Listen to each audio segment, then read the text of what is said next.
Atlanta.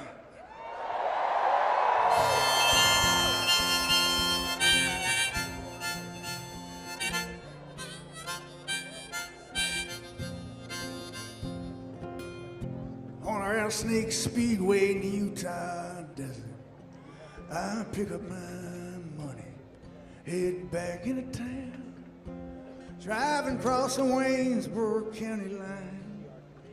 I got the radio on, and I'm just killing time, working all day in my dad's garage, driving all night, chasing some mirage.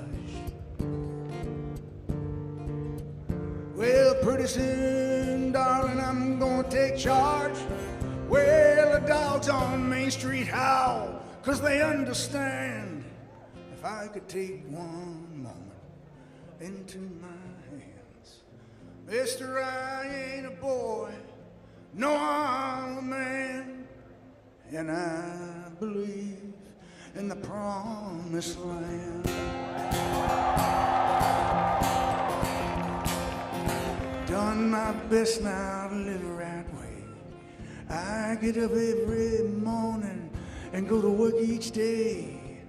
But your eyes go blind and your blood runs cold. Sometimes I feel so weak, I just want to explode. Explode and tear this whole town apart. Take a knife and cut this pain from my heart. Find somebody itching for something to start. Well, the dogs on Main Street howl, 'cause they understand. If I could take this moment into my hands, mister, I ain't a boy, no, I'm a man, and I believe in the promised land.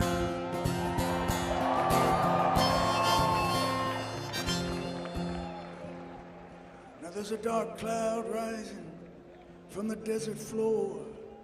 I packed my bags and I'm headed straight into the storm.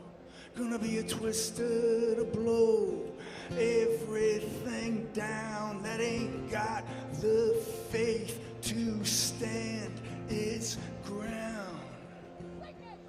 Blow away the dreams that tear you apart. Blow away the dreams that break your heart. Blow away the lies that leave you nothing but lost and broken hearted. Well, the dogs on Main Street howl, 'cause they understand. If I could take this moment into mister, I ain't a boy, no, I'm a man, and I believe in the promised land, and I believe in the promised land, and I believe in the promised land.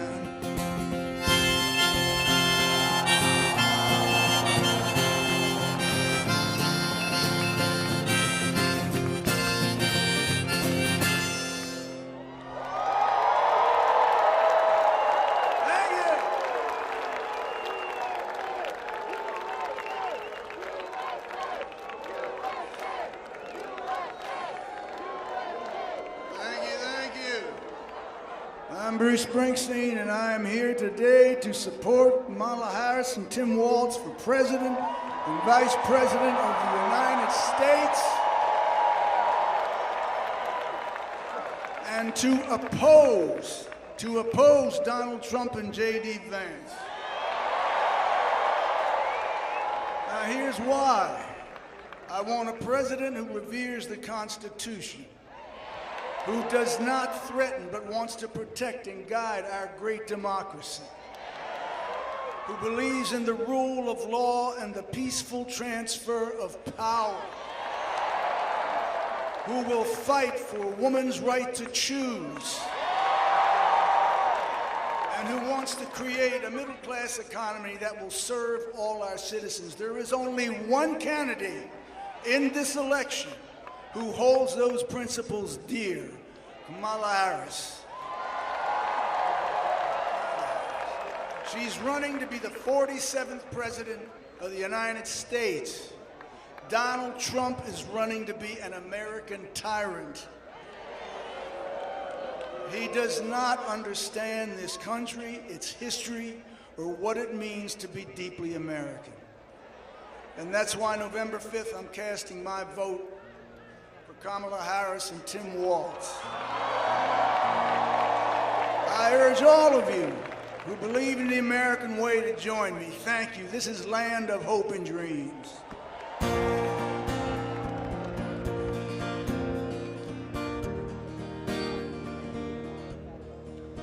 Grab your ticket and your suitcase. Thunder's rolling down the track. Oh, you don't know where you're going now, but you know you won't be back. Well, darling, if you're weary, lay your head upon my chest. Yeah, we'll take what we can carry. Well, and we'll leave the rest. Well, big wheels roll through fields where sunlight streams. Oh, meet me in a land of hope and dreams.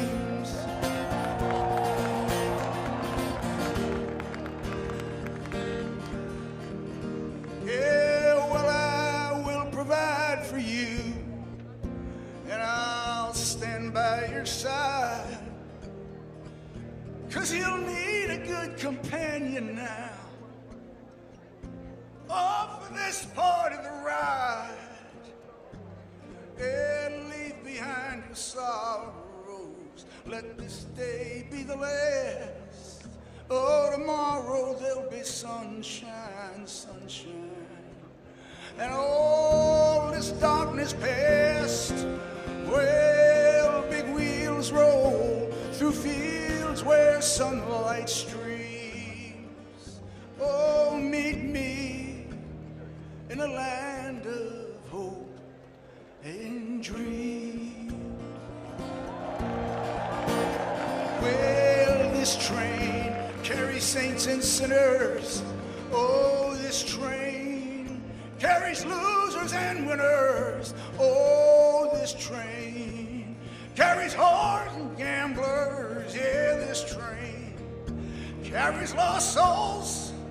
I said, now this train, dreams will not be thwarted on this train.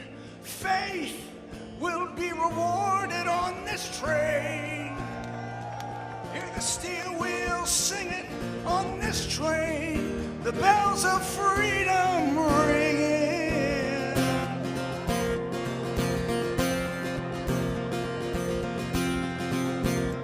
Well, big wheels roll through fields where sunlight streams. Oh, meet me in the land of hope and dreams. Oh, meet me in a land of hope and dreams.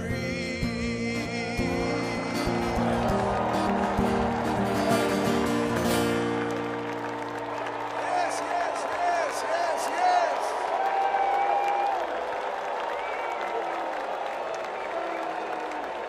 All right. Now it's time for some entertainment. Here we go.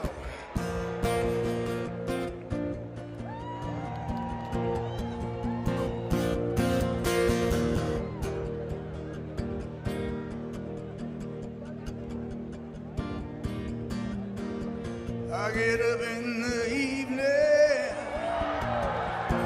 and I ain't got nothing to say. Come home in the morning, I I go to bed feeling the same way. I ain't nothing but tired. Man, I'm just tired and bored with myself. Yeah, baby. I could use just a little help now. You can't start a fire. You can't start a fire without a spark. This gun's for hire. Even if we're just dancing in the dark. Messages keep getting clearer. Radio's on and I'm moving around the place, checking my look in the mirror. Wanna change my clothes, my hair, my face. Man, I ain't getting nowhere. Just living in a dump like this. There's something happening somewhere. Baby, I just know there is. You can't start a fire. You can't start a fire without a spark. This gun's for hire. Even if we're just dancing in the dark. Sit around getting older. There's a joke here somewhere and it's on me. Shake this world off my shoulders. Come on, baby, have a laugh on me. Stay on the streets of this town, and they'll be carving you up all right. Say you gotta stay hungry. Well, I'm just about starving tonight. I'm dying for some action. I'm sick of sitting around here trying to write this book. I need a love reaction. Come on now, baby, give me just one look. You can't start a fire sitting around crying over a broken heart. This gun's for hire. Even if we're just dancing in the dark. Can't start a fire, worrying about your little world falling apart. This gun's for hire, even if we're just dancing in the dark.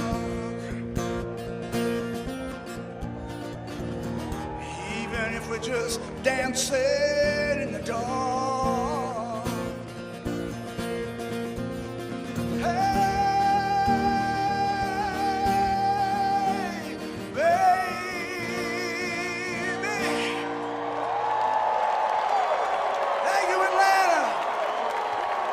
Kamala Harris and Tim Waltz for president and vice president. Get out there and vote!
Please welcome Georgia Senator Reverend Raphael Warnock.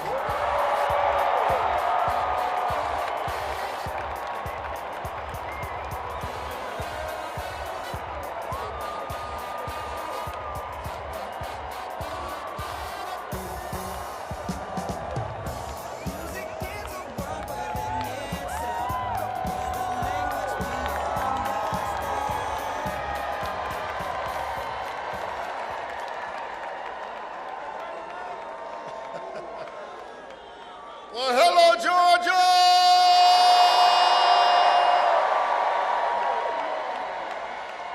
Wow!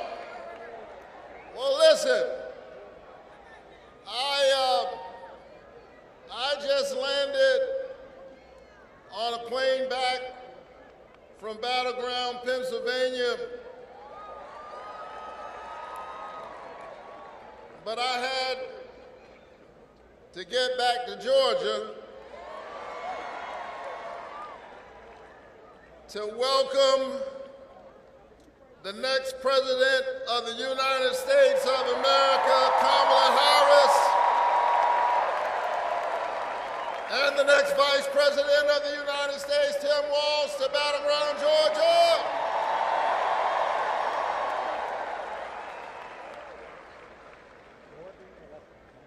Back in 2021, Georgia literally saved the country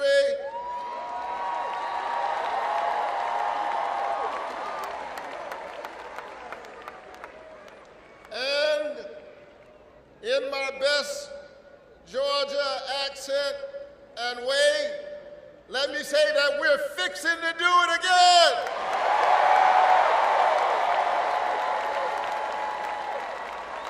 Are you ready to win this election?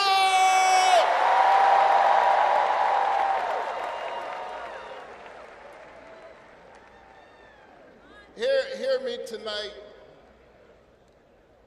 I know that we are in the midst of a political election. But hear the pastor tonight when I say to you that this is more than an election, it is a moral moment in America.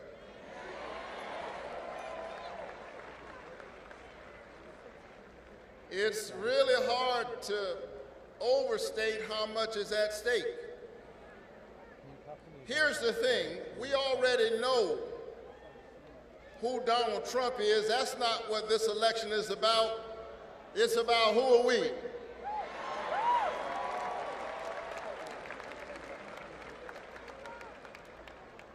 I still believe that the American people at the end of the day are going to embrace that age-old American covenant, e pluribus unum, out of many one, because we know that we stand together,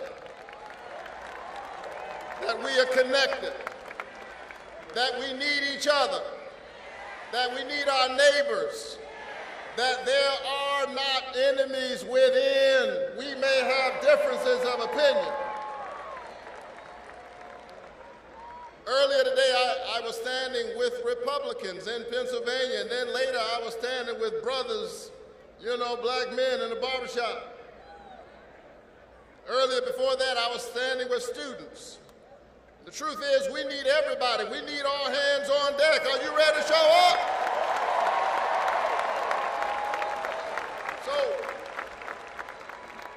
So let me defy Baptist gravity and be brief. There's a lot of talk these days about what black men are going to do. Let me speak to that for just a moment.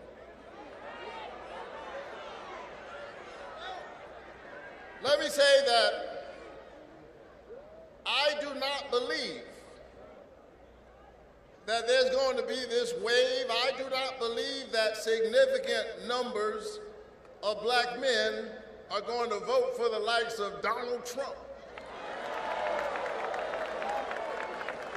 I don't believe that. Now, we are not a monolith. There will be some, but there won't be this wave. After all, we know who Donald Trump is. We're not confused. We know that this is the man who was held accountable by the Justice Department because he wouldn't even rent apartments to black people. We know who Donald Trump is. We know that this is the man who took out a full-page ad in the New York Times and said that 5 young men of color who had been accused of a heinous crime should receive the death penalty. And when it became clear that they were not guilty, when the Central Park 5 became the exonerated 5, he said he still stood by what he said. We know who Donald Trump is.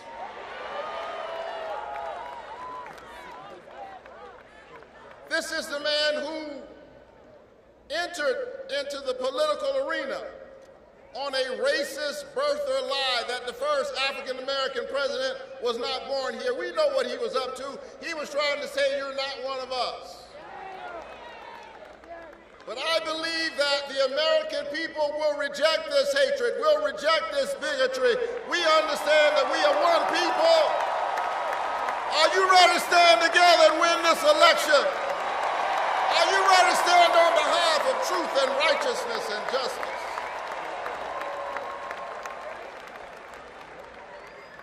And so let's do the moral work. Let's do the hard moral work that we will have to do even after November 5th to redeem the soul of our nation. I know that we can do it. We've seen hard times before. We've been through tough struggles before. But I believe that we will get this done. Now, there are times when I grow weary. All of this hate, all of this terrible rhetoric we've been hearing ever since he came down that elevator, public discourse in America has been going down. And every now and then I grow weary, and when I grow weary, I look up, and because I'm a preacher, I'd love to tell you that I see something profound in the heavens. But all I really see is birds flying by. But I like to see geese fly. Why? Because geese fly in a V formation.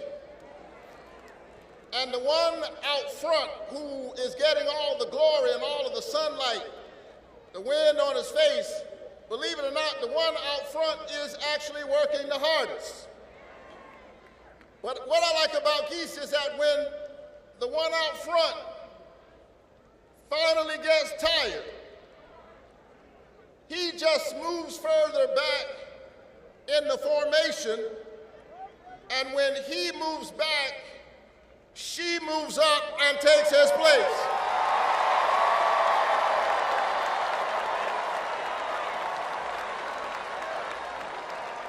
And what I like about geese is that geese do this without an insurrection. Geese do this without shutting the geese government down.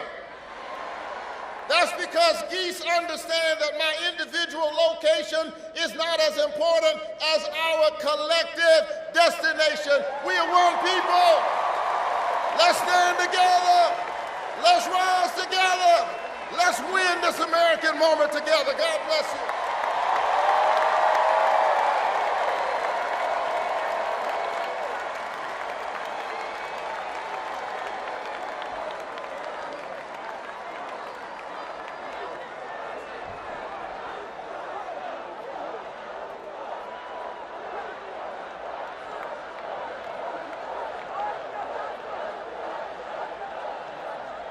Please welcome award-winning filmmaker and philanthropist, Tyler Perry.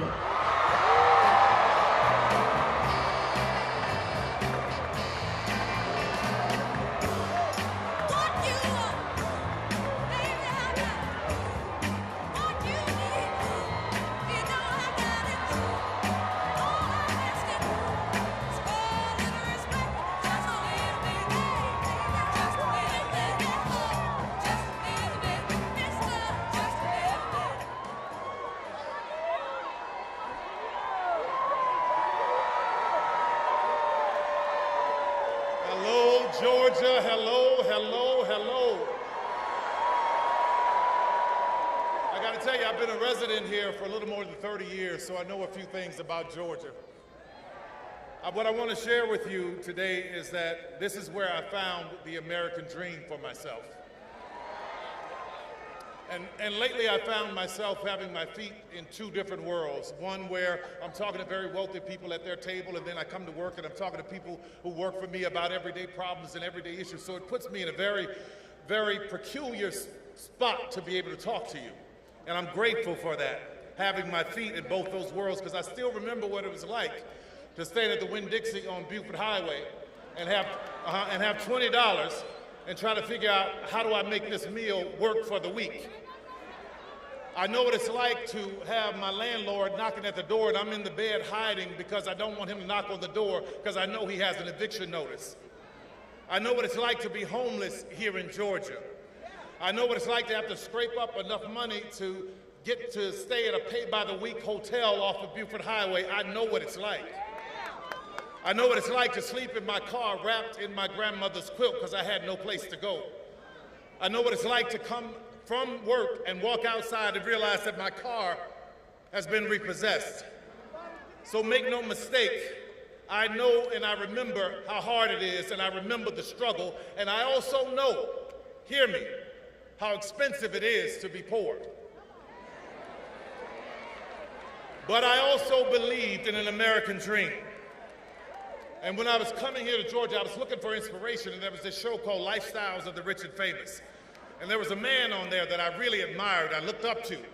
He had a helicopter, and his name was on hotels all over the place. He was, hold on just a second, let me get through this so you hear what I'm saying. Young black men admired him because his name was in rap lyrics. So when I first started making a little money, the first thing I did was checked into the Trump Hotel because I wanted to feel that specialness. But then I started to do my research. Research is important. Truth is important. Facts are important. I found out about a discrimination lawsuit against he and his father because they didn't want people like me in their building. I found out about him taking a full-page ad out on young black men in the New York Times. I found out about the birther lie. We all heard it, saying that Barack Obama was not born in this country. There are undertones there and there are echoes there that we all had to pay attention to. So I watched him when he won the presidency. I watched him say that there were good people on both sides when neo-Nazis were screaming, "Jews will not replace us." I watched him from the Central Park 5 to Project 2025.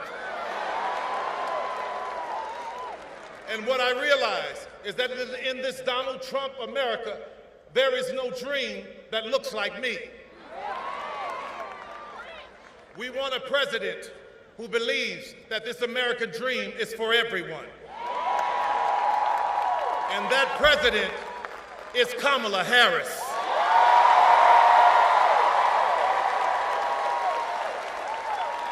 We want a president that understands, like I did in Georgia. When I came here, I didn't have anything, but I had a dream. So I worked, and against all odds, I worked my way to where I am now. It was here in Georgia. See, in Georgia, you know what we do? We don't sit around and complaining. We go to work. It was here where I became a studio owner. My first studio was on Krog Street. Now that is Krog Street Market. And then I bought another studio, which was on Greenbrier, right near Greenbrier Mall on Continental Colony Parkway. And it was there that Barack Obama came in 2012 to do a fundraiser. And he was getting ready to leave, and he said, "Come ride with me. We're going to my house for a fundraiser." And I'm like, "Wait, you want me to ride with you in the Beast?" So I get in the car, and traffic is stopped, and we're riding, and he's talking to me. And for those of you who are old enough to remember Charlie Brown, all I heard was wah, wah, wah, wah, wah, wah. I finally said, "I'm sorry, Mr. President, but I haven't heard a word you've said, because I'm in awe of this country. What a great country that you could become president of the United States." And he turned to me quick as a flash and he said, "Yes, but what a great country that you could become Tyler Perry." From that moment, I went and I bought a bigger studio. I bought Fort McPherson Army Base. Right now, where we hire thousands of people are coming through that doors. And I don't care what was stacked up against me. I don't care. I didn't pay attention to that. What I paid attention to was how do I help somebody? I broke through that door, laid it down on its side, and let it become a ramp so that somebody else can get higher too. You want to hear something about an American dream? Fort McPherson was once a Confederate Army base, where there were Confederate soldiers trying to plot and plan on how to keep 3.9 million Negroes enslaved. Now that land is owned by me.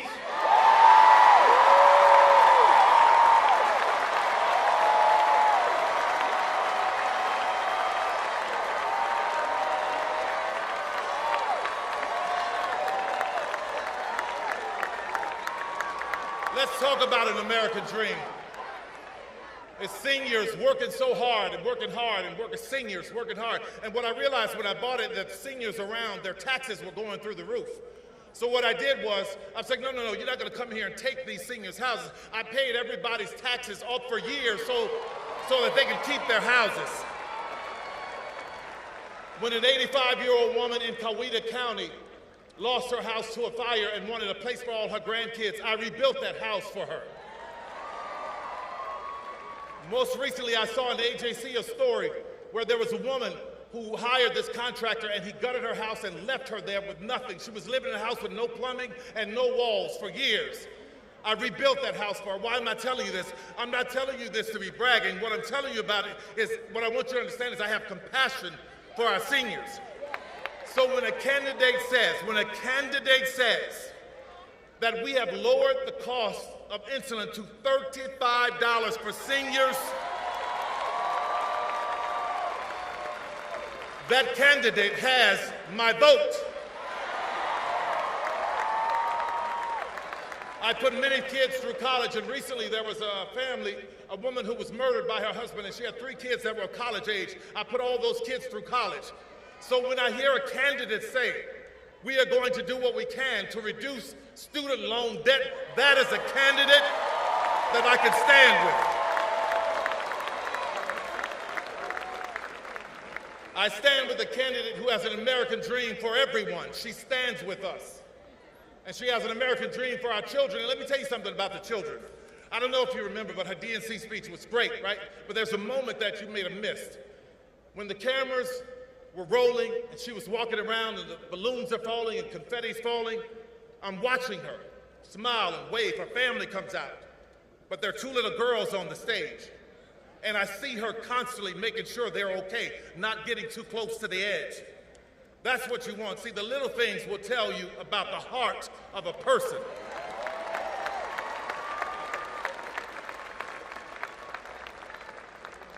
In that speech, she talked about how we have more in common than what separates us. So, Georgia, I want to put that to the test. I didn't have a father who gave me millions of dollars to start a business. Did you? Didn't think so. My mother didn't have some great legacy, but she taught me how to pray my way through a situation. It sounds like we have that in common. I'm the kind of American that believes in a secure border, but at the same time believes that if anyone is coming seeking legal asylum, our arms should be open to them. I'm the kind of American that believes that if you are running for office, you shouldn't sink and tank a bipartisan bill to help the border so that you could use it for your own glory. If you are like me, I've worked my ass off to buy my first house and build my business and take care of my family. That is the American dream. I believe if you work that hard and you put into Social Security, when you get to a certain age, that you put in should be there waiting for you because it's yours. I believe that we all should have affordable health care and it not be replaced with the concept of a plan. What the hell?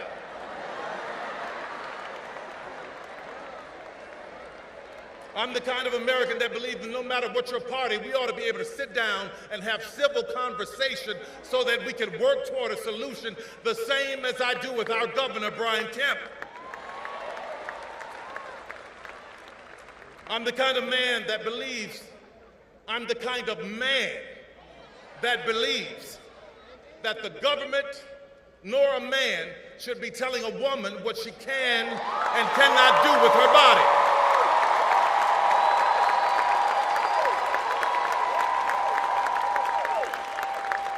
I'm the kind of American who believes that poll workers should do their civic duty without being harassed and threatened like Ruby Freeman and Shay Moss in Fulton County. And I am not the kind of American that glories in, enjoys, laughs at, or celebrates an 80-year-old man being hit with a hammer because his wife is in politics and you don't agree with her. And two things can be true at once. I am not the kind of man that glory in, celebrates, enjoy, or laughs at a 78-year-old former president almost meeting his death at an assassin's bullet in Butler's, Pennsylvania. It's not right. It's about decency, America, and I think you agree with me. But I am the kind of American that believes if you lose an election, that you honor the constitutional, peaceful transfer of power. And judging by your reaction, I believe Kamala is right. We have more in common than what separates us. As I'm closing here, I just want to talk about that quilt that I used to wrap up in my grandmother's car, that quilt that my grandmother gave me. That quilt was a tapestry of beautiful pieces, but I completely ignored it. I didn't think it was worth anything because she had made it from all of these stitches and gave it to me as a gift. And I was walking past this antique store years later and I saw one in the window and I go, wow, that's a beautiful quilt. It reminds me of my grandmother. So I walk in, I talk to the lady, she started explaining to me that each patch in that quilt was worth this and meant this because of the woman who made it. So when I think about America, I think about my grandmother's quilt. We are all shapes, sizes, and colors, but we are one.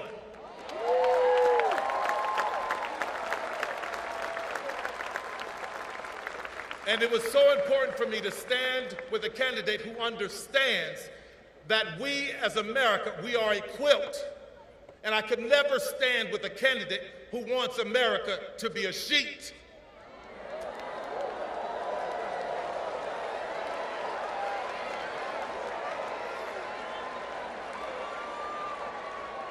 So today, I voted for Kamala Harris.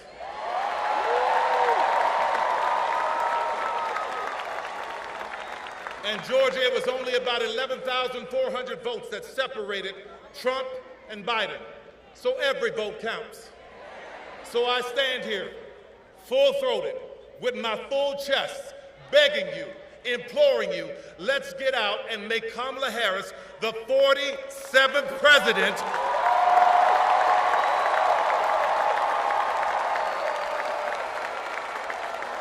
of the United States of America. Thank you, everybody. God bless you.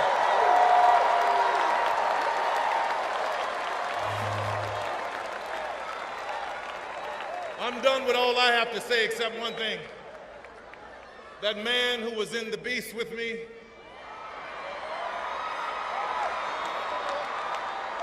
you know him, Michelle's husband. One I've always admired and looked up to, and I'm glad to be able to say this. Ladies and gentlemen, the 44th President of the United States, Mr. Barack Obama.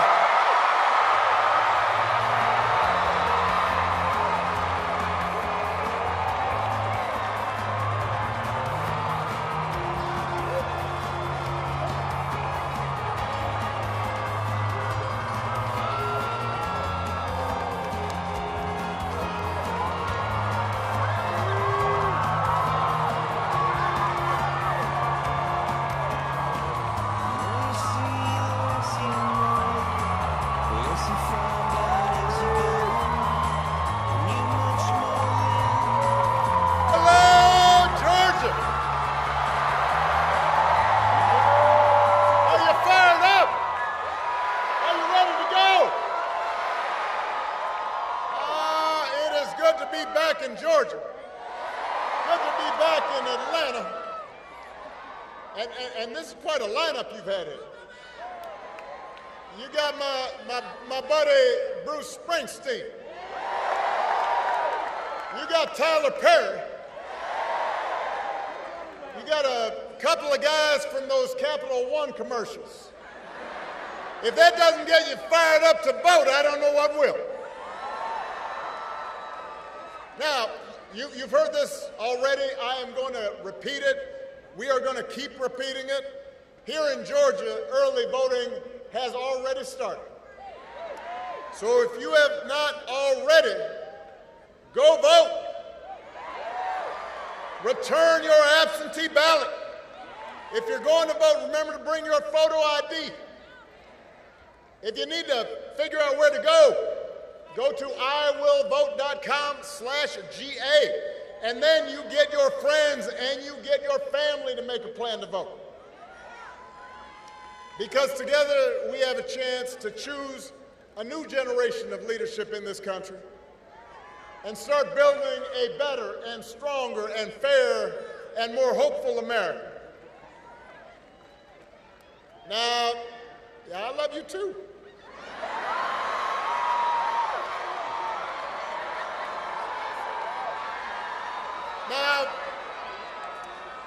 Now we know this election is going to be tight because a lot of Americans are still struggling. As a country, we've been through a lot. As a country, we've been through a lot over the last few years. We had a historic pandemic that wreaked havoc on communities and businesses. And then disruptions from the pandemic caused price hikes that put a strain on family budgets. And people feel like no matter how hard they work, sometimes it feels like they're just treading water. So I get why people are looking to shake things up. What I cannot understand is why anybody would think that Donald Trump will shake things up in a way that is good for you, because there is absolutely no evidence that this man thinks about anybody but himself. I've said it before. Donald Trump is a 78-year-old billionaire who has not stopped whining about his problems since he rode down that golden escalator 9 years ago. And when he's not complaining, when he's not sending out crazy tweets, he's trying to sell you stuff. He's trying to sell you gold sneakers, trying to sell you a $100,000 watch, trying to sell you a Trump Bible, wants to sell you the Word of God, Donald Trump edition. Got his name right there next to Matthew and Luke. Now, you cannot make this stuff up. If this was on a Saturday Night Live skit, you'd say, well, no, that's crazy. But he's doing it because all he cares about is his ego, his money, his status. That's his mindset. Those are his intentions. And then there's the question of his competence. I mean, have you seen Donald Trump lately? He out there giving 2-hour speeches, just word salad. Said the other day, January 6th was a day of love, he said that. Like it was Woodstock or Coachella. If your grandpa was acting like this, you'd call up your brother, call up your cousin, you say, hey, have you noticed Grandpa? He acting kind of funny right now. But here's the interesting thing, is he acts so crazy and it's become so common that people no longer take it seriously. I'm here to explain to you, just because he acts goofy does not mean his presidency wouldn't be dangerous. And you do not have to take my word for it. Lately, some of the people who know Donald Trump best have been saying in no uncertain terms that he should not be president again. The other day, General John Kelly, Donald Trump's former chief of staff, said that Trump told him he wanted his generals to be like Hitler's generals. Now, don't boo. Vote. Now, I want to explain that in politics, a good rule of thumb is don't say you want to do anything like Hitler. You know, that's just good political advice. But it is useful because it gives us a window into how Donald Trump thinks. And John Kelly isn't the only one saying this. Two of his defense secretaries, people who worked for him, said the same thing. His chairman of the Joint Chiefs of Staff, that is the top of the top brass in our military, said he is dangerous. Now, I happen to know John Kelly and Mark Miller. They served under me when I was commander-in-chief. These are serious people. This is a decorated soldier and Marine who served in battle. They are not, quote-unquote, woke liberals. They are people who have never, in the past, even talked about politics because they believe that the military should be above politics. But the reason they're speaking up is because they have seen that in Donald Trump's mind, the military does not exist to serve the Constitution or the American people. He doesn't see being commander-in-chief as a solemn, sacred responsibility, just like everything else. He thinks the military exists to do his bidding, to serve his interests. He said if he's elected, he'll use that military to go after, quote, the enemy within, which he defines as anybody who criticizes him or refuses to bend the knee. He can't handle that. And unlike last time, unlike the first time, he won't have people like John Kelly around to stop him. He'll be surrounded by people who are just as loony as he is and who will let him do what he wants. And so my question to you, Georgia, is how is any of that going to help you? We do not need 4 years of a wannabe king, a wannabe dictator running around trying to punish his enemies. That's not what you need in your life. America's ready to turn the page. We are ready for a better story. Georgia, we're ready for a president, Kamala Harris.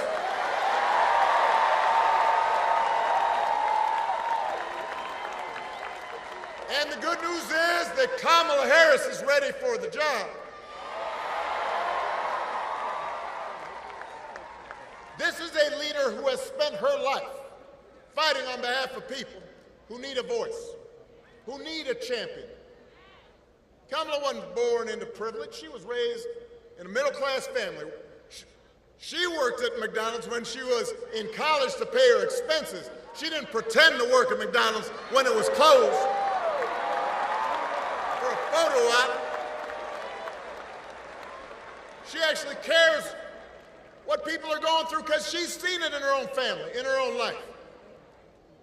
As a prosecutor, Kamala stood up for children who'd been victims of sexual abuse.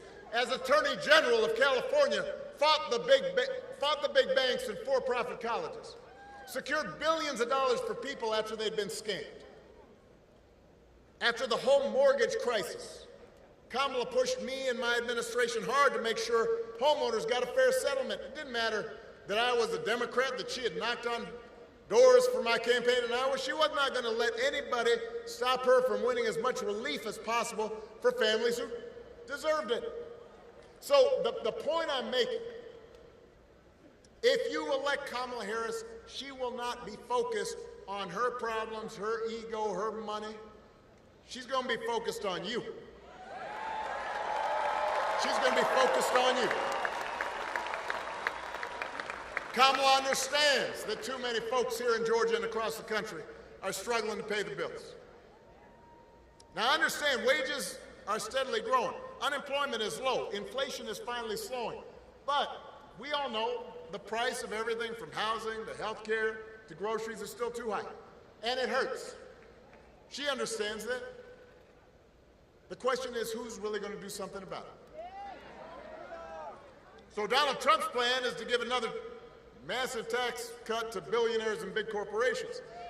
Because he was a reality star on The Apprentice, there are some folks who think, well, I don't know, he's a businessman, he must know something about the economy. I've heard people say this, right? I'll talk to them, why would you think about voting for this guy? Well, I remember the economy when he first came in, it was pretty good. Yeah, it was good because it was my economy.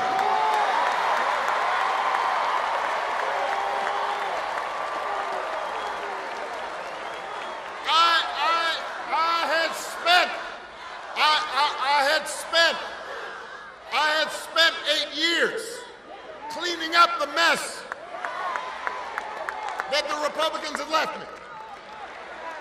And then I handed over 75 straight months of job growth to Donald Trump. And all he did was give tax cuts to folks who didn't need it, drove up the deficit in the process, and now he wants to do it again.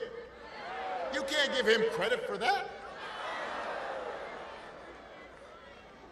And then I hear, the other thing I hear, some folks will be like, well, Donald Trump sent me a check during the pandemic. No, y'all know, because I've heard this, I know y'all, some of you heard that. Hey, let me make sure y'all understand this. Joe Biden sent you a check during the pandemic, just like I gave people relief during the Great Recession. The thing is, we didn't put our name on it because it wasn't about feeding our egos. It wasn't about advancing our politics. It was about helping people. That's the difference. Don't be giving them credit for that. Come on. He sent you a check. Do not fall for that okey doke. Don't be bamboozled. Don't get fooled. And don't get fooled when he talks about health care either. You ask Donald Trump what he's going to do to make health care more affordable. His only answer is end Obamacare, end the Affordable Care Act. He doesn't really know why he wants to end it, except for the fact that I passed it. The problem he's got now is that it's popular, because 50 million people have gotten health care because of it. So, a couple weeks ago, you remember during the vice presidential debate, his running mate had the nerve, had the chutzpah to say that Donald Trump, quote, salvaged the Affordable Care Act. Donald Trump spent his entire presidency trying to tear that thing down. And he couldn't even do that right. And now, 8 years after he was elected, when he was asked, well, what are you going to do? He says, well, I've got concepts of a plan for how he'd replace it. Now, I want y'all to think about this for a second. Let's say your boss on the job gives you an assignment, says, I need it by Friday. Friday rolls around, your boss says, so did you finish that project I asked you to do? And you say, well, I haven't actually started, but I got a concept for a plan. or you could try this at home. Honey, did you throw out the trash? I have a concept of a plan to throw out the trash. How's that gonna go? On the couch. That's how it'll go over. If it wouldn't work for you, why should it work for the next president of the United States? The good news is that Kamala Harris doesn't have concepts of a plan. She got a plan to make your life better. She's going to go after corporations that unfairly jack up prices. She's going to make it easier to build and buy a home. She's going to limit out-of-pocket health care costs. She's going to give a tax cut to 100 million middle-class families and working Americans. And if Congress passes a bill to restore the reproductive freedom that women had for nearly 50 years, the freedom that Donald Trump bragged about taking away, Kamala will sign it into law.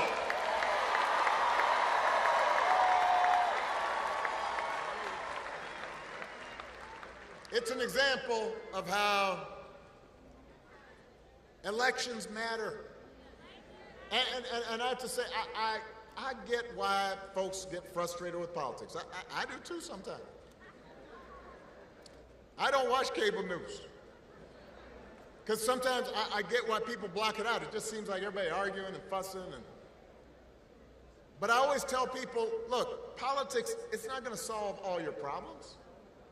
No president is going to eliminate poverty in one term or eliminate racism, because those problems are hard. It takes steps, a little bit at a time, but your vote matters because that little bit of a time, that incremental improvement, that adds up. And things can get a little better, or they can get a little or a lot worse. When I was president, we did not solve all problems with our healthcare system, but 50 million people getting health insurance that didn't have it before, that made a difference. You know somebody who has health insurance because of it. And I'm going to give you another example. When I was president, we put together an entire playbook for how to deal with a pandemic, because we had dealt with Ebola, we had dealt with the H1N1 virus. We put together a plan, and we practiced, and we had all the agencies in terms of how you're going to deal with the schools, and how we're going to deal with the public health agencies. And we put it all together, and when Donald Trump came in, we gave him that playbook. And he, I guess, dropped it in the dustbin. 3 years later, a pandemic hit. And I want to be fair. Listen to me now. No matter who was president, the pandemic was going to be a huge crisis. People were going to get sick. People were going to die. Businesses were going to close. There'd be travel restrictions. It was a once-in-a-100-year event. But if you look at a country like Canada, the per capita death rate during COVID was 60% lower than it was here in the United States. So you do the math.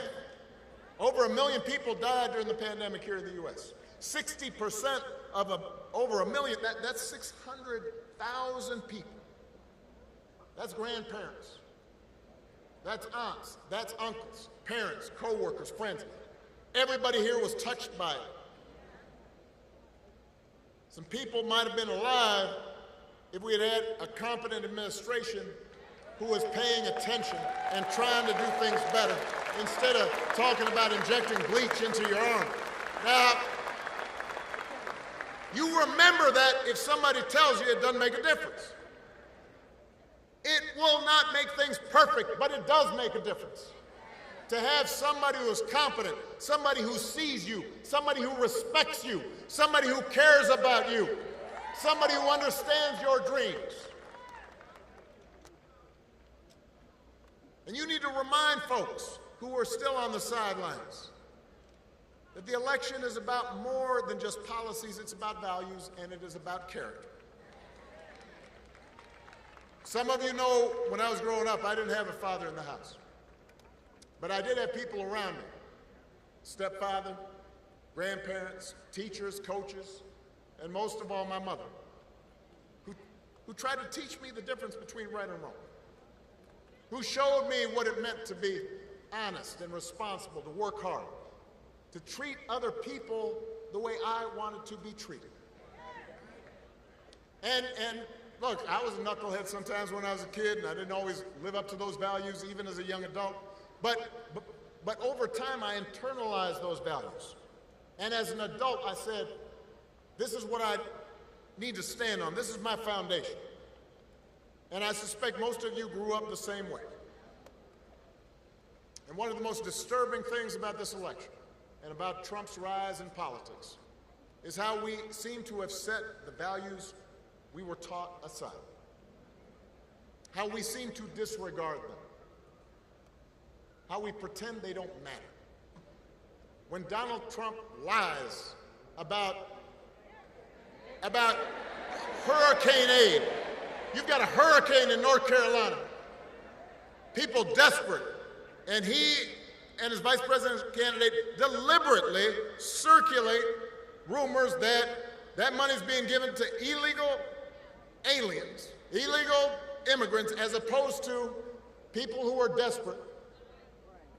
When he cheats or shows utter disregard for our Constitution, when he calls service members who died in battle losers, or fellow citizens vermin, people make excuses for it. They act like it's okay as long as their side wins. And I've noticed this especially with some men who seem to think Trump's behavior is a sign of strength, that macho, you know, I'm going to own these folks, I'm going to put them down. I am here to tell you, that is not what real strength is. It never has been. Real strength is about working hard and taking responsibility and telling the truth even when it's inconvenient. Real strength is about helping people who need it and standing up for those who can't always stand up for themselves. That's what we should want in our daughters and our sons. And that's what I want to see in the President of the United States of America. And the good news is, we've got a candidate to vote for in this election who demonstrates that kind of character, who knows what real strength looks like, who will set a good example and do the right thing and leave this country better than she found it.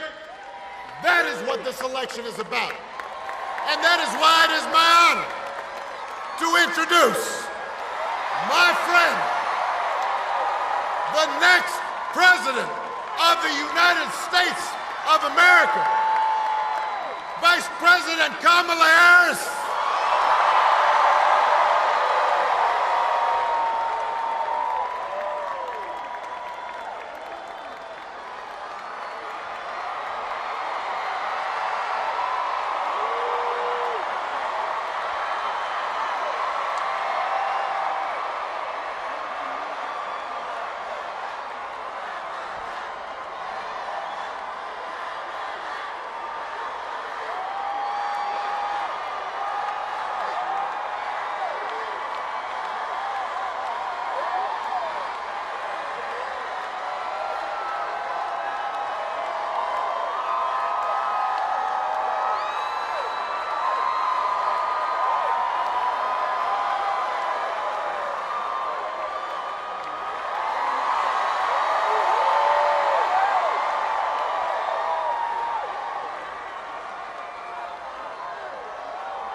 Back in Atlanta. All right. So, I love you too. I love you too. So you all may know, it was 17 years ago. It was over 17 years ago when I took a trip to Springfield, Illinois. It was a cold February day. And I went there to support this brilliant young senator who was running for President of the United States. And millions of Americans were energized and inspired, not only by Barack Obama's message, but by how he leads. seeking to unite rather than separate us. And that is why in 2007, I went New Year's Eve to Iowa to knock on doors in the snow. And all these years later, Barack Obama, I say to you, your friendship and your faith in me and in our campaign means the world. Thank you, Mr. President. Thank you, Mr. President. And we have some extraordinary leaders with us tonight, and I thank everybody who's here for taking time out of your busy lives to spend this evening together. I want to thank Georgia's congressional delegation, all the local and community leaders who are here with us. Let's please give it up for Samuel L. Jackson,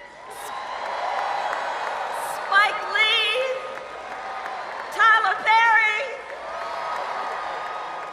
and the great American poet Bruce Springsteen.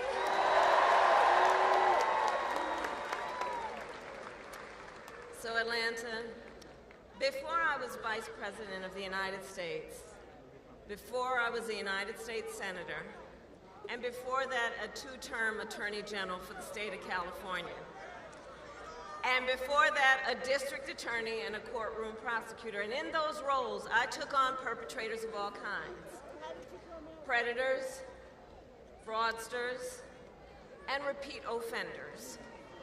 I took them on and I won. Well, Georgia, in 12 days, it's Donald Trump's turn. It's his turn. Just 12 days left in one of the most consequential elections of our lifetime. And I don't need to tell you, voting has already started. And everybody here knows it's going to be a tight race until the very end. So we have a lot of work ahead of us. But we like hard work. Hard work is good work. Hard work is joyful work. And make no mistake, we will win. We will win. We will win. Or as a certain former president would say, yes, we can.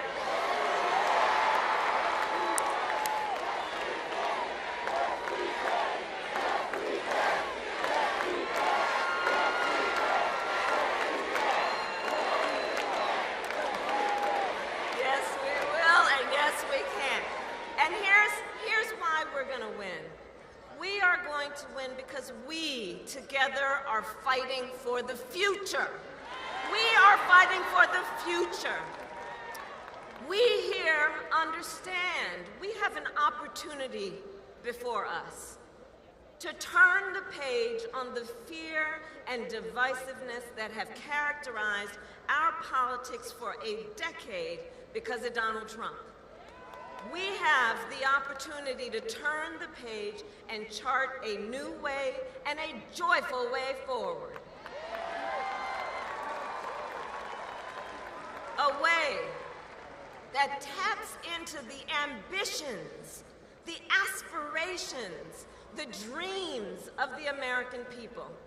And I will tell you, as I travel our country, there is an overwhelming call for a fresh start, for a new generation of leadership that is optimistic and excited about what we can do together. There is a yearning for a president of the United States who will see you, who gets you, and who will fight for you.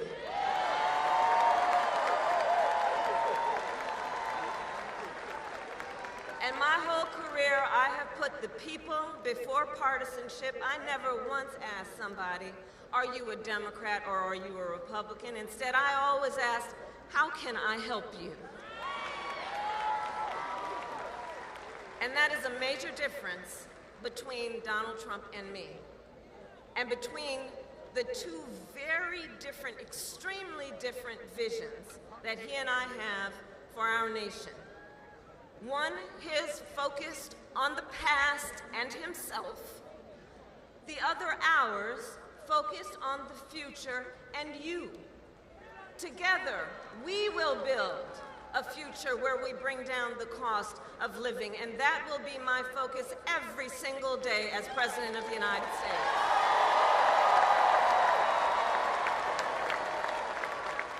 Because look, while inflation is down and wages are up, prices are still too high. You know it and I know it. And unlike Donald Trump, who had $400 million served to him on a silver platter and still managed to file for bankruptcy 6 times, he talks about being a good businessman. Come on. Unlike him, I grew up in a middle-class neighborhood with a working mother who kept a strict budget and did everything she could to make sure my sister and I had all that we needed. I come from the middle class, and I will never forget where I come from. I will never forget where I come from. Which is why my common sense plan will lower the prices you pay on everything from prescription drugs to groceries to housing. On the other hand, Donald Trump will raise costs on you and your families. In fact, independent economists have analyzed our plans and found that mine will cut your costs and strengthen our economy. His will increase inflation and lead to a recession by the middle of next year. These are independent economists, Nobel laureate, prize-winning economists who have reviewed our plans and are very clear. And his agenda is all laid out in Project 2025. A detailed and dangerous blueprint for what he will do if he is elected president. And look, Donald Trump intends to impose a 20% Trump national sales tax on everyday basic necessities, which will cost the average family nearly $4,000 a year. On the other hand, I will take on price gouging, corporate price gouging. I've done it before, and I will do it again.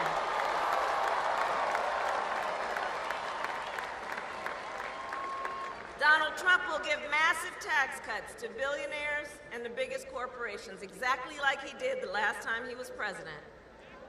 I will give middle-class tax cuts to 100 million Americans, including $6,000 during the first year of a child's life, that will also lift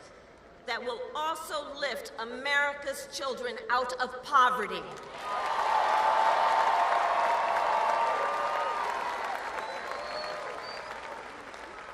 Donald Trump will get rid of the $35 cap on insulin for seniors. He will cut Medicare and Social Security. In fact, economists have reported he will bankrupt Social Security in just 6 years. My plan is a plan to support our seniors so that they can grow older with dignity, and so their families, you are not overwhelmed by the cost of home health care. And on top of that, my plan will bring down the cost of housing, cut taxes for small businesses. Where are the small businesses in the house? You are the backbone of America's economy, all of you. And we will lower health care costs because I believe health care should be a right and not just a privilege of those who can afford it.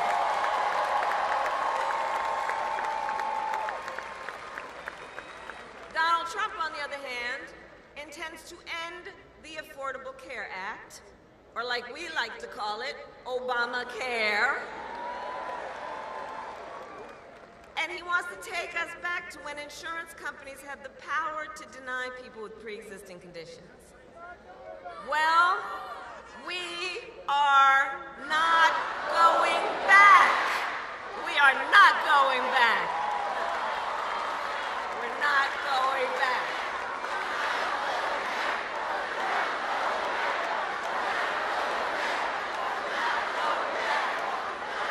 We're not going back.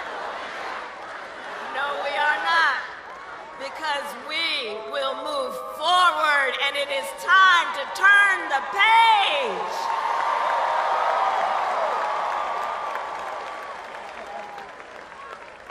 Ours is a fight for the future, and it is a fight for freedom.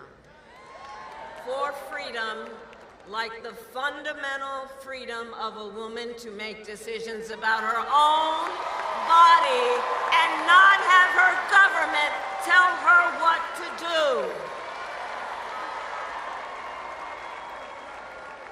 And we remember how we got here. Donald Trump hand-selected 3 members of the United States Supreme Court with the intention that they would undo the protections of Roe versus Wade, and they did as he intended.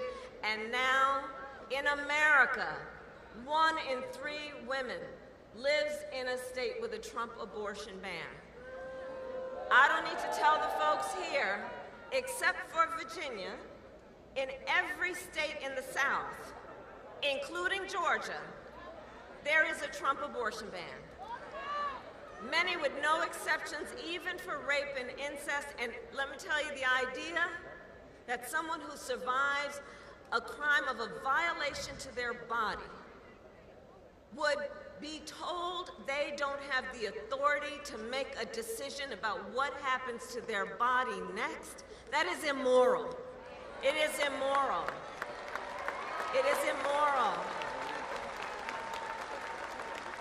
And everybody here knows one does not have to abandon their faith or deeply held beliefs to agree the government should not be telling her what to do. Not the government. If she chooses, she will talk with her pastor, her priest, her rabbi, her imam, but not the government. Not some folks up in a state capitol telling her what to do with her own body. And notice Donald Trump still refuses to even acknowledge the pain and the suffering he has caused. He insists that, quote, everybody wanted for Roe versus Wade to be overturned, which is just a further example of how out of touch the man is. Everybody wanted this. Women are being denied care during miscarriages.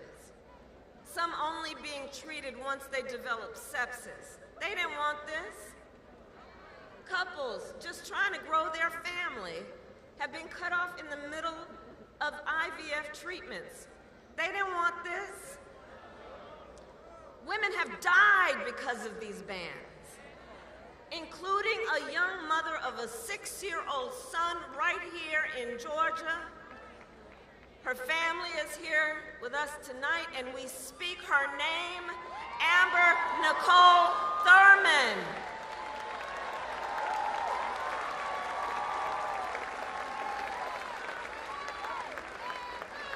And you all have heard me say, look, I do believe Donald Trump to be an unserious man, and the consequences of him ever being president again are brutally serious. These are just some of the consequences of the Trump abortion bans and what he does and what he's likely to do. And I pledge to you, when Congress passes a bill to restore reproductive freedom nationwide, as President of the United States, I will proudly sign it into law. Proudly.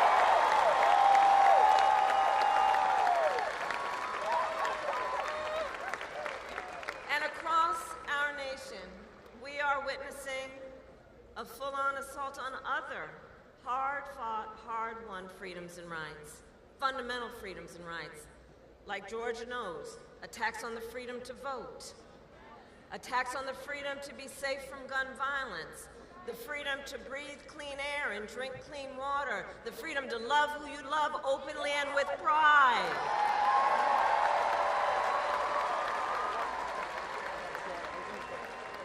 And as Atlanta knows well, generations of Americans before us led the fight for freedom.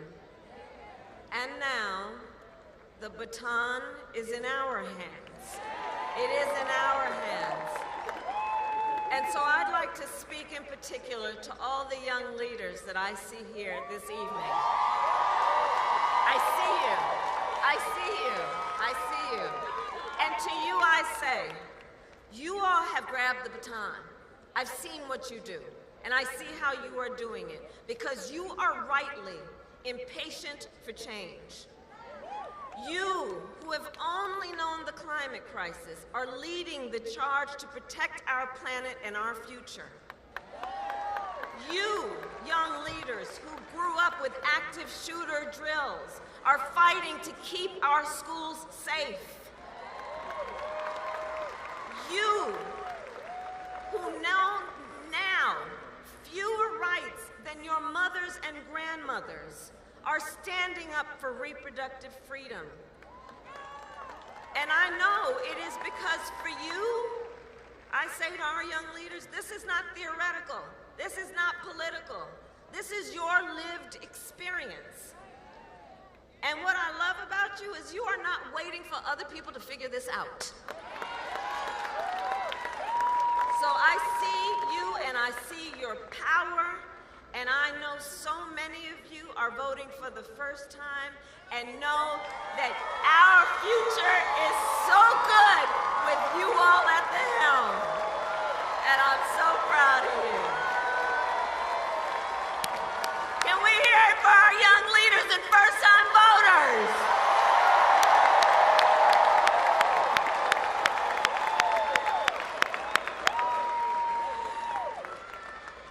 So listen, so much is on the line in this election, and this is not 2016 or 2020. The stakes are even higher because over the last years, and in particular the last 8 years, Donald Trump has become more confused, more unstable, and more angry. You see it every day. He has become increasingly unhinged. But last time, at least there were people around him who could control him. But do notice in this election, they're not with him this time. In fact, just this week, America heard from John Kelly, a retired 4-star Marine general who was Trump's White House chief of staff, who said that as president, Trump praised Hitler. Take a moment to think about what that means.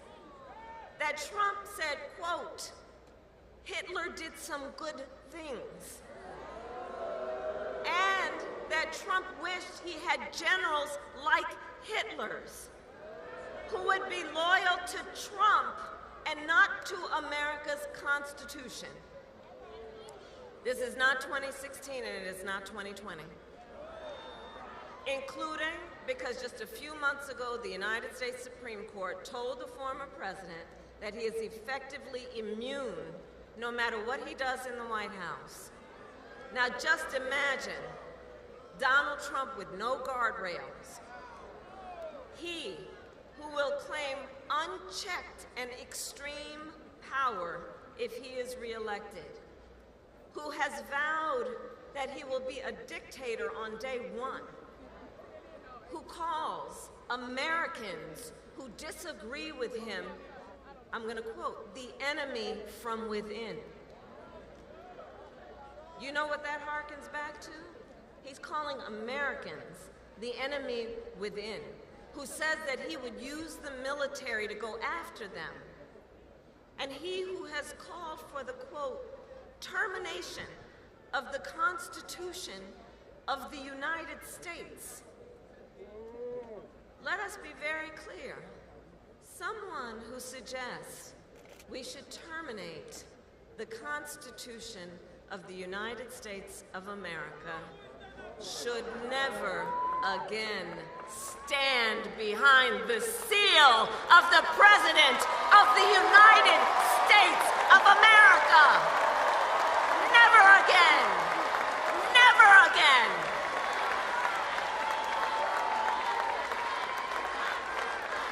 We're not going back. We're not going back.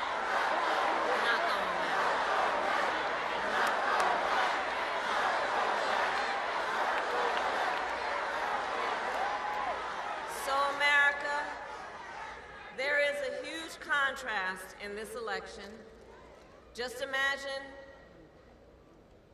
the Oval Office in 3 months. Picture it in your mind. It is either, but there's a choice that everybody has. So let's imagine it for a moment. It's either Donald Trump in there, stewing over his enemies list, or me, working for you, checking off my to-do list. You have the power to make that decision. It is your power. It is your power. So, 12 days. All right. So, okay, we got work to do. Okay, so Georgia, listen, it all comes down to this. We are here together because we know what is at stake. We are here together because we love our country. We love our country. And I do believe it is one of the highest forms of patriotism to fight then for the ideals of our country and to fight to realize the promise of America. That's why we are here. And as the great Congressman John Lewis reminded us, democracy is not a state, it is an act. So Georgia, now is our time to act, and together we will win. We will win. We will win. So, Election Day.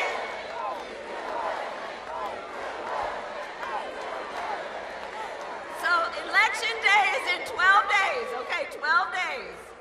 And early voting has already started. So, Georgia, we need you to vote early.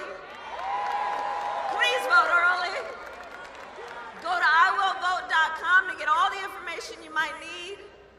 Because, folks, the election is here. It is here, it is upon us, and the choice is truly in your hands. Your vote is your voice, and your voice is your power. So, Georgia, I ask you, are you ready to make your voices heard? Do we believe in freedom?